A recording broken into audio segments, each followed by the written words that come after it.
नमस्कार, मैं प्रवेश गौतम। स्वागत है छुपा खेल विद प्रवेश में। मध्य प्रदेश प्रदूषण नियंत्रण बोर्ड यानी पीसीबी के सिंगरौली स्थित क्षेत्रीय कार्यालय में पदस्थ अधिकारी संजीव मेहरा पर महिला सहकर्मी ने छेड़छाड़ का गंभीर आरोप लगाया था। मामले की जांच विभागीय विशाखा समिति द्वारा की गई, जिसमें आरोपी को दोषी माना गया और अनुशासनात्मक कार्रवाई की सिफारिश की गई।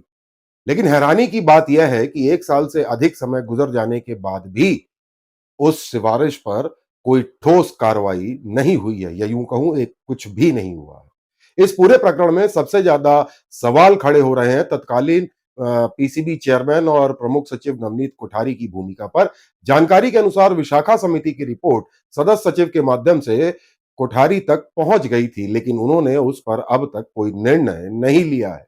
रिपोर्ट उनके पास पेंडिंग पड़ी रही और आरोपी अधिकारी आज भी उसी पद पर कायम है, बेधड़क और बेखौफ।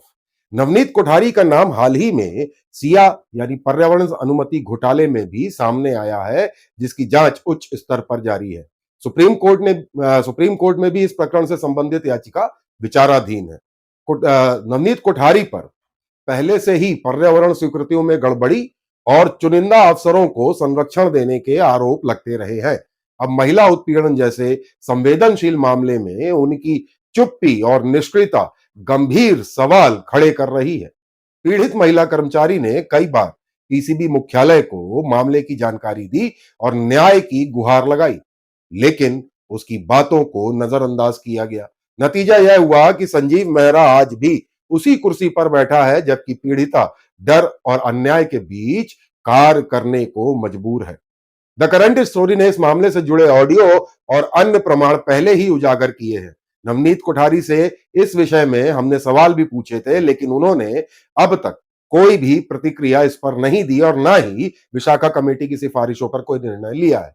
यह देखना अब दिलचस्प होगा कि नए चेयरमैन इस प्रकरण को कितनी गंभीरता से लेते हैं और क्या संजीव मेहरा पर कोई कार्रवाई होती है, या यह मामला भी फाइलों की धूल में दफन हो जाएगा। महिला सशक्तिकरण की बात करने वाली राज्य सरकार और केंद्र सरकार में ऐसे अधिकारी नवनीत कोठारी जी जैसे, जो महिलाओं के छेड़छाड़ से संबंधित गंभीर मामलों पर चुप्पी साधे बैठे रहते हैं, साल साल भर तक फाइल दबाए रखे रहते हैं, तो ऐसे में कैसे होगा महिला सशक्तिकरण? सवाल तो बनता है।